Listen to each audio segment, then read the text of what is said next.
felicitación y agradecimiento a los organizadores del evento.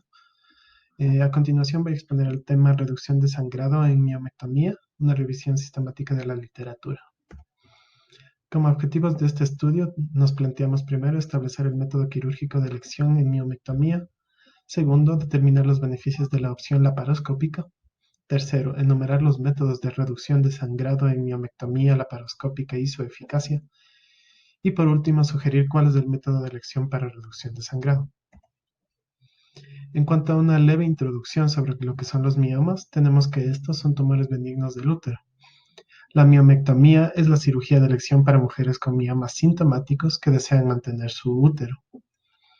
La miomectomía laparoscópica tiene ventajas sobre la laparotomía, teniendo ventajas como pronta recuperación, menor estancia hospitalaria, disminución de la pérdida de sangre, menor formación de adherencias y un rango comparable y incluso en algunos otros estudios un rango mayor de índices de embarazos posterior al procedimiento. Aquí presento un algoritmo sobre los métodos de elección de tratamiento en los miomas. Tenemos que tomar en cuenta primero la sintomatología. Si el síntoma principal es la infertilidad, principalmente son característicos de estos los miomas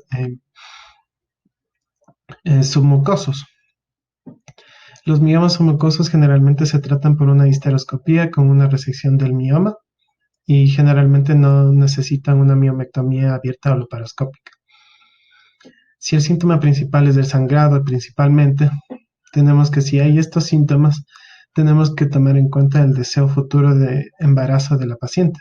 Si es que no desea embarazarse en el futuro o ya tiene una paridad satisfecha, si es que tiene una localización submucosa, de igual manera siempre va a ser el método de elección la histeroscopía, mientras que si son intramurales o subserosos, tenemos que tomar en cuenta los deseos de la preservación del útero. Si no hay deseo de preservación del útero, podemos continuar con la histerectomía, mientras que si hay deseos de la preservación del útero, podemos indicar otros tratamientos, el tratamiento quirúrgico, que sería la miomectomía, y tratamientos no quirúrgicos como fármacos, el ultrasonido guiado por resonancia magnética, una oclusión arterial por vía laparoscópica o una embolización de las arterias uterinas.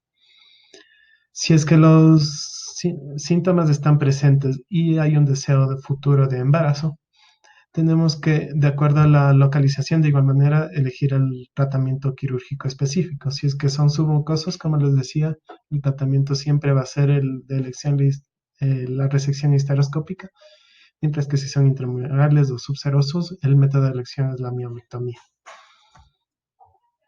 En cuanto a los métodos que utilizamos, hicimos una búsqueda en las bases de datos como Cochrane, PubMed, Embase, Trip Database y CINAHL. Se tomaron en cuenta únicamente ensayos clínicos controlados, aleatorizados y revisiones sistemáticas, en donde se evidenciaban los métodos perioperatorios de reducción de sangrado en miomectomía laparoscópica. En cuanto a los resultados, a continuación les voy a enumerar todos los métodos que encontramos y si tienen validez de estadística para su uso clínico. En cuanto a estudios, se ha demostrado que en cuanto a la fase del ciclo menstrual, no hay una evidencia estadísticamente significativa entre los diferentes estadios menstruales, teniendo así este estudio, el más importante que encontramos, se categorizó en una fase folicular, una fase lútea, una fase posmenopáusica, de oligomenorrea por uso de inyección de hormonas y otras, en donde no se encontró diferencia estadística en ninguno de estos en cuanto a sangrado. Otro método que estudiamos es el uso de ácido ascórbico como método de reducción de sangrado.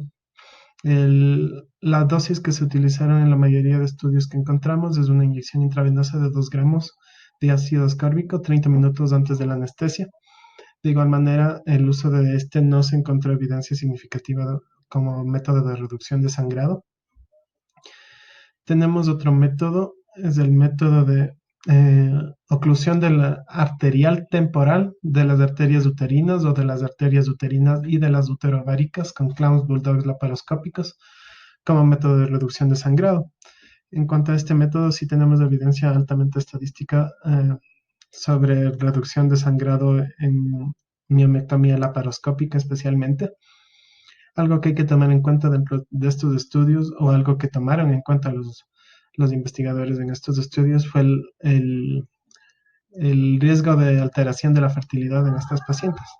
Se encontró que los índices de pulsatilidad y velocidad de flujo de las arterias uterinas de estas pacientes eh, estuvieron normales, en valores iguales a los prequirúrgicos, por lo que se concluyó que no hay alteración de la fertilidad de estas pacientes y es un buen método y seguro para utilización quirúrgica. En cuanto a otros métodos farmacológicos, tenemos el misoprostol. El misoprostol es el que más evidencia estadística tiene. Tiene una evidencia muy alta estadística. La dosis usada es 400 microgramos por vía vaginal o por vía rectal 30 minutos antes de la cirugía. En cuanto a la oxitocina, no hay estudios en donde nos evidencien una significación alta estadística de este fármaco. La dosis usada generalmente son 15 unidades de oxitocina en 1000 ml de solución salina en infusión para tratar como uterotónico. Como les decía, no hay evidencia estadística de que el uso de oxitocina reduzca el sangrado en miomectomía. En cuanto al uso de ácido tranexámico en infusión a dosis de 10 miligramos por kilo, a dosis de ataque y luego 1 miligramo por kilo en infusión, de igual manera no hay evidencia estadísticamente significativa de que el uso de este disminuya el sangrado. Otros fármacos tenemos como la vasopresina inyectada directamente a nivel miometrial o inyectado a nivel de los ligamentos anchos. Tiene evidencia estadística significativa si es que se lo usa a dosis concentrada, mientras que se lo usa a dosis diluida, no hay evidencia estadísticamente significativa diferencia entre placebo y el uso de vasopresina a dosis diluida. Algo en estos estudios es que se trató de evidenciar si es que hay una diferencia entre dosis concentrada y diluida, ya que la dosis concentrada presentan mayores síntomas o reacciones adversas. La dosis concentrada es de 20 unidades en 60 hasta 100 mililitros de solución salina al 0.9%, como les decía, inyectados a nivel de los ligamentos anchos o a nivel miometrial directamente previo a la incisión. El uso de bupivacaína con epinefrina o epinefrina sola, de igual manera con una inyección parecida a la vasopresina, tenemos que de igual manera tienen una alta evidencia estadísticamente significativa del uso de este. La dosis que en los estudios se mostraba es más o menos 50 ml de bupivacaína al 0.25% más 0.5 ml de epinefrina infiltrado de igual manera en la serosa miometrial o en los ligamentos anchos de igual manera. Y el último elemento que encontramos fue el uso de la matriz gelatina-trombina. De igual manera, este es un método utilizado colocado en el sitio de sangrado posterior al procedimiento quirúrgico, en donde sí hay una alta evidencia estadísticamente significativa de este fármaco. Aquí tenemos una imagen de cómo se vería la inyección intramiometrial de la vasopresina a nivel del sitio de incisión. En cuanto a la discusión y conclusiones, tenemos que primero existen muchos métodos para reducción de sangrado durante la miomectomía laparoscópica. Hay que tomar en cuenta que la imposibilidad o dificultad de colocar un torniquete está usado en cirugía abierta, es decir, la laparotomía, no debería ser un limitante a la hora de elegir una vía quirúrgica. El uso adecuado y basado en la evidencia científica permite el abordaje por laparoscopía, por lo que debe promoverse para que los pacientes puedan obtener todos los beneficios asociados a la cirugía mínimamente invasiva. Y por último, se requieren más estudios a nivel mundial, regional y local para establecer cuál o la combinación de cuáles métodos es lo ideal para el control ideal del sangrado. Con esto termino mi exposición. Aquí les dejo las bibliografías que pueden revisarlas para que corroboren los resultados. Y muchas gracias con todos.